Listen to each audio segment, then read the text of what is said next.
আজকে আমি তোমাদের সাথে একটা টিফিন রেসিপি শেয়ার করব, যেটা আমি আজকে মেয়েকে স্কুলে দিয়েছি। তার জন্য এখানে আমি 1.5 কাপ মতো সুজি নিয়েছি আর 1 কাপ মতো টক দই নিয়েছি। দুটোকে খুব ভালোভাবে মিশিয়ে নেব। আর এখানে আমি অল্প পরিমাণে একটু জলও দিয়েছিলাম। তারপর খুব ভালোভাবে মিক্সড করে নিয়ে 10-15 মিনিটের জন্য এটা আমি রেস্টে রেখে দেবো সুজিটাকে ফোলার জন্য। এখানে আজওয়াইন আমি ম্যাশ করে দিয়ে দেবো এখানে কিছুটা, আর পরিমাণ মতো নুন দিয়ে দিলাম।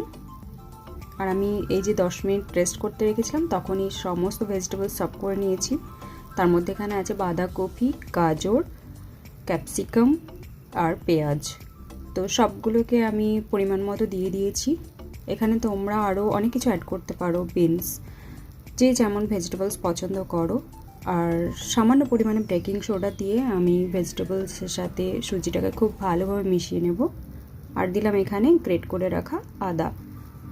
দেখো খুব ভালোভাবে মেশানো হয়ে গেছে। আর সব শেষে আমি এখানে দেব ধনেপাতা কুচি। তো ফ্রেশ ধনেপাতা কুচি আমি অনেকটা পরিমাণেই দিয়েছি, তাতে করে খুব ভালো একটা গন্ধ আসে ধনেপাতা আর আজওয়াইনের।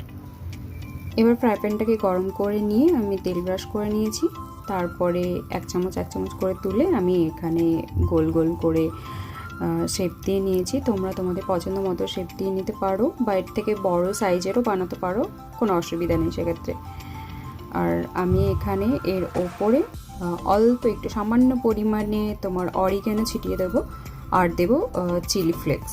অরিগ্যানো আর চিলি ফ্লেক্সের কম্বিনেশনটা কিন্তু খুব সুন্দর। আমার এই ফ্লেভারটা খুব ভালো লাগে বলে আমি দিয়েছি। তোমরা না চাইলে অরিগ্যানো চিলি ফ্লেক্সটাকে স্কিপ করতে পারো, নাও দিতে পারো।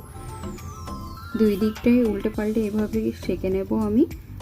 দেখতেই পাচ্ছ একটা সাইড তো পুরো কমপ্লিট হয়ে গেছে। আর হ্যাঁ, আমি গ্যাসের ফ্লেমটাকে কিন্তু এখানে একদম লো রেখেছি। সমস্ত টিফিন রেডি। এটা আমি ব্রেকফাস্টেও খাবো বলে নিজের জন্যও বানিয়েছি। তো কেমন লাগলো রেসিপিটা? ভালো থেকো সবাই।